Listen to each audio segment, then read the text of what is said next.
last year? Last year, Julio gave me the palm. He told me that he could learn something from anybody. Right. And he said, even you. And I said, sure, I can teach you how to be negative. And he took his hand and he put it right in my face and he said, no negativity, positive only. And you know what? He carried that pretty darn well throughout his first season. Good morning, Julio. How you doing? Yeah, really good. How about you guys? Still negative. No, we're very positive. How could you not be? It's perfect down here. Yeah, it's great. It's a little bit more. It's a little bit warmer now, so I like it. How happy are you? Oh, really happy, man. I'm getting to do what I like and having fun with it. You like working out over there too, huh? Are you always an early workout with the weights and then getting in the gym? Yeah, I feel like it always helped me out with like that with activation basically for my body and like kind of make me feel strong throughout the day. So that's why I like it in the morning early. Yeah, he's throwing some weight around too. Yeah, what do you like to do in there? I feel like I always like to do total body. I feel like every time I work out upper and lower to kind of keep it balanced and kind of keep everything at the same pace, basically. You don't skip leg day? No. Legs are important. Yeah, it's literally total body every time I work out. So, what did those 160-plus games last year kind of teach you about getting your body ready for that haul? That if you're not ready, then you're going to fall off or something like that. That's basically just something along the lines like that. I feel like routine is really important and kind of staying on track, staying on top of it. I feel like that's the most important, the biggest thing I learned. You know, Jerry DiPoto told us a story when he first met you. He was on the elliptical over there in that room. I think you were about 17, and you came over and introduced yourself to him. I'm just kind of curious. At 17, you probably weighed 175? No, I was heavier than that. Oh, you were? Yeah, I was a little tall, so like I was going to say like 195, 200 maybe. Yeah, and now we see you carry 225, 230. Yeah. Is there a place where you're like, okay, if I'm going to be a center fielder and I'm going to do all that I'm going to do, is there a place there where maybe like, okay, I'm good at 225, 230? Yeah, that was my whole weight throughout last year. Yeah. So I was from 222 to 230 throughout the whole year, and that's the way that I feel like I can carry around and move around at the good speed. Yeah. What's it like to be Julio Rodriguez right now? Chill. I don't know. It just, I guess, good. I would think life would be pretty good. I mean, you went on quite a ride over the course of the last year. There was the awards. There was making the playoffs. I mean, what was the highlight of your year? I feel like all together. I feel like there was a lot of moments where, like, we had to battle through. A lot of moments that we had to come back. A lot of exciting moments. A lot of the run, the 14-game winning streak, getting into the playoffs, the All-Star. There was a lot of things that happened. The home run derby. So, yeah, man, it was a fun year. Take me back to that. Take me back to the home run derby. So you're at the All-Star game. You're around all of the best players in baseball. Thing that we heard from some of the people we talked to who were there is that they really embraced you, that they sought you out, and some of the veterans and the all-stars of the game embraced you into their world. What was that like? It really felt nice because they didn't, as you say, they didn't make me feel like, oh, I'm like the young guy or like nobody really wants to talk to me or like things like that. And they made me feel really good. I feel like I asked a lot of questions and they were really open with me and trying to help me. So like that made me feel really good. Who in particular? I feel like there was like a lot of guys, Judge, Stroud, everybody. I don't know. There was so many guys. It's a pretty good start. Yeah, right? like Blatty, like Soto. Like I talked to everybody. Albert Pujols. There was just so many. How much different was life after the Derby?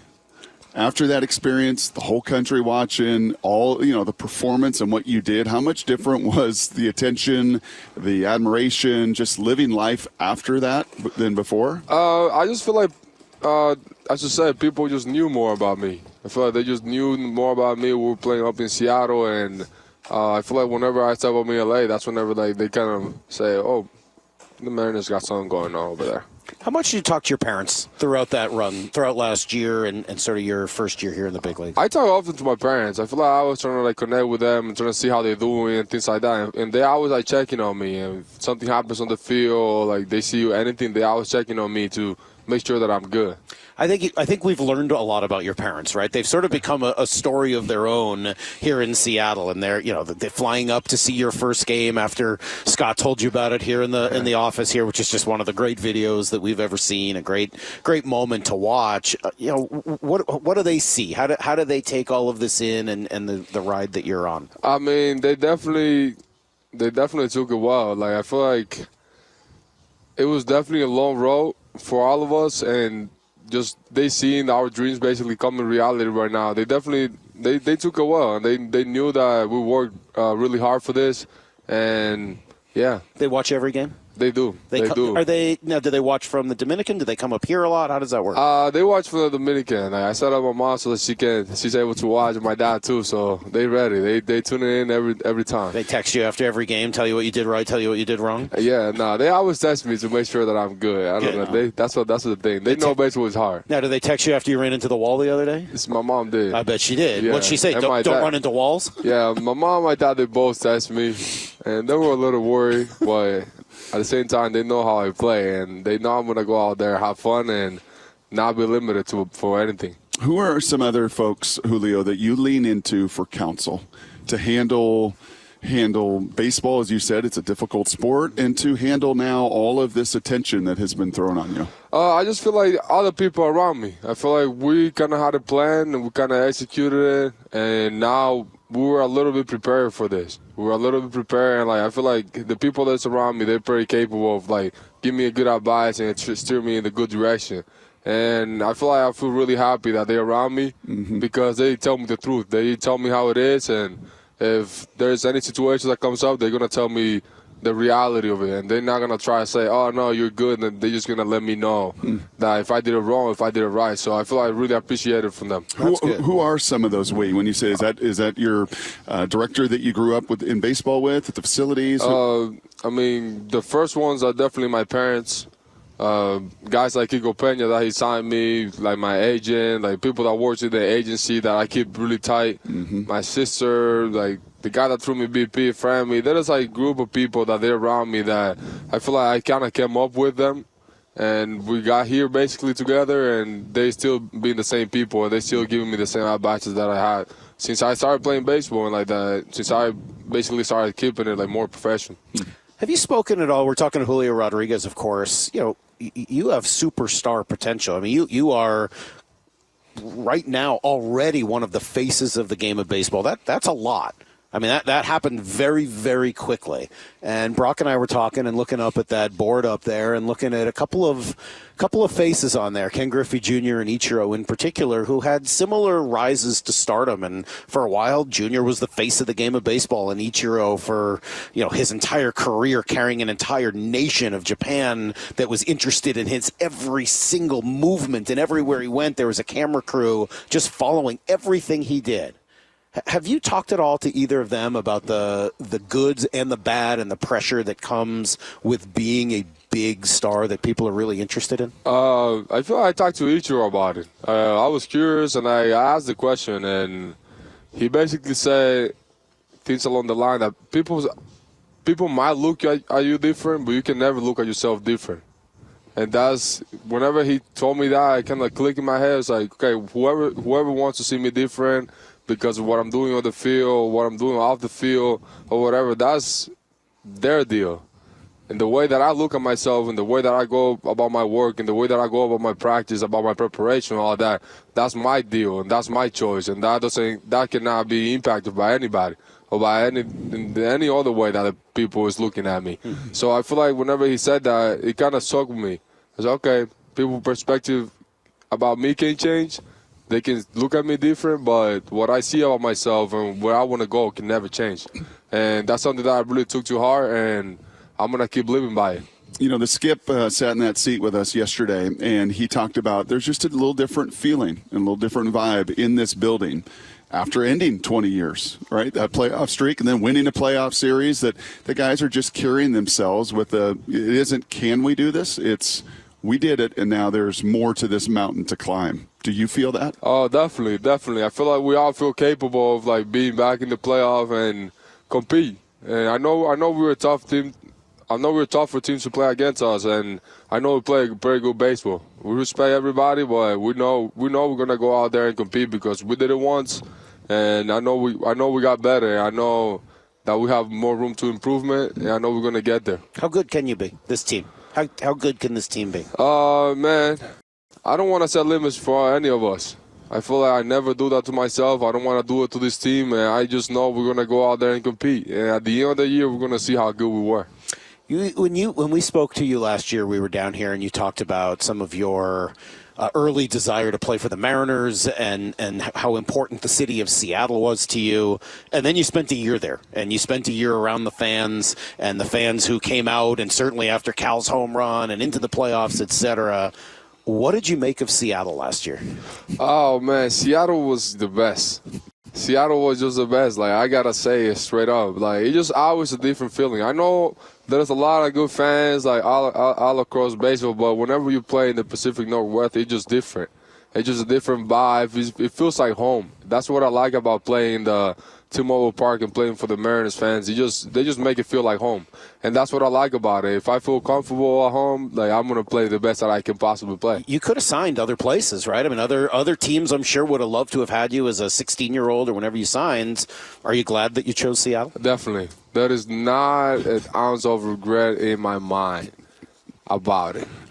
That is not. Especially after you say, after spending 1 year in Seattle and just see what that city is capable of, and all the room that we have to improvement, there is definitely not a doubt in my mind about that. Even with Scott Service as your manager, you still say that? Oh, yeah, for sure. Okay, sure. I just want to check. Oh, that's good. Okay. I'm telling you. See what he did right there? Yeah. Scott was downright mean to me yesterday. We're going to get him back. Nah, he was man. rude. Hey. He was attacking me. Be careful. That's my manager, man. I got to get on his side. Yeah. You like Scott? Of course, man. What do you of course. like? What does he do as a manager that you appreciate? I feel like he's always honest and straight up with me. And I feel like that's what I told you. Like, I surround myself with people like that. And as soon as I saw him, that he told me things like it is, and because he wants me to get better. And I feel like if I don't get that information, I don't really get better. And, like, I like that about him, that he's just straight up. He's open with us, and he just tell you how it is. And, like, if you take it too hard and start crying about it, I guess you're not going to get better. But if you really take it too hard and, like, take it to a good place, I feel like you can grow from it. Is he talking to me? Huh? Is Julio talking to me? No. Saying that I need to grow from it? I told you he's my manager. Hey, last couple things here for me, Julio, and we sure appreciate the time, man. Seriously, thank you for doing this. Do you like hitting leadoff, or do you kind of like seeing Colton in front of you? Do you have any feel for how that could work? I just like helping the team win. So wherever the manager tell things that I belong, that's what I'm going to be trying to do my best to produce runs. Okay, and we had Sam Haggerty, the audience is going to hear it today, and I asked Sam when we taped the interview yesterday, I said, Sam, if we were to line up the Mariners, all right there on that left field line, and I set up a sprint for, 30, 40 yards, I said, and all the Mariners run in that sprint, who finishes first? What do you think Sam said? I know him, he probably think he gets there first. But there is no chance that he will do that. That's not what he said. No. What did he say? He said it was Julio. He said he said Julio, followed by him, followed by Dylan Moore. Yeah. I think. Yeah. Does that sound right? Yeah, that sounds about right. So are you excited about the bases being a little closer together and all that? Do you think will that lead to more in the running game, or will we see what we saw in the second half of last year where it tapered off a little bit? I just feel like, as I said, like, I'm just going to be ready to impact the game in all the possible ways that I can. And I know that's a part of my game, and I know that I can create a few runs on that, so I'm not going to leave that on the table. And you're still going to slide head first? Yep. That's how you got to play the game. All right. Last question. Best piece of counsel you've heard since last year ended, whether it was at the parade back home, whether it was at the awards show, and last night, congratulations, Sports Star of the Year in Seattle as well. You gave us the Ichiro comment. Is there other piece of counsel, advice that really stuck to you as well through this? It's about, I feel like, setting your boundaries. I feel like that's something that I learned, like, throughout the off season too. I feel that's something that's huge. I feel like people don't really realize how important it is. Kind of setting your boundaries, setting what's important for you, setting what's, like, making sure people know what's your priority. And if they don't respect that, then they don't respect you and they don't respect your dreams. Yep. So people that respect you and that care about you and that love you, then you express that to them, they're going to be like, okay, go on and keep doing your thing. People that don't, that they think about themselves and they're selfish, they're going to be mad about that. So I feel like that's something that I really learned, and I hope a lot of people out there learn that too. Set your boundaries, set your priorities, and stick to your ways, stick to your dreams, and don't let anybody get in the middle of that. Well, I don't have anything else to say after that. That's got to be the last word. we call that a drop the mic. Yeah, we just drop the mic, Yeah, you take off the see you headphones guys. and walk Drop the mic. away. It's nice talking to you guys. Great, Julio. Thank really you, Julio. appreciate it, man. Great Great Continued stuff. We success, really brother. appreciate it. Thank you. That is Julio Rodriguez, and he is a remarkable person. He man. is. He really Appreciate it, is. man. That is a special kid. Can we talk for a moment? I got to get something off my chest. I do too. I can't stop looking at his eyes. I can't either.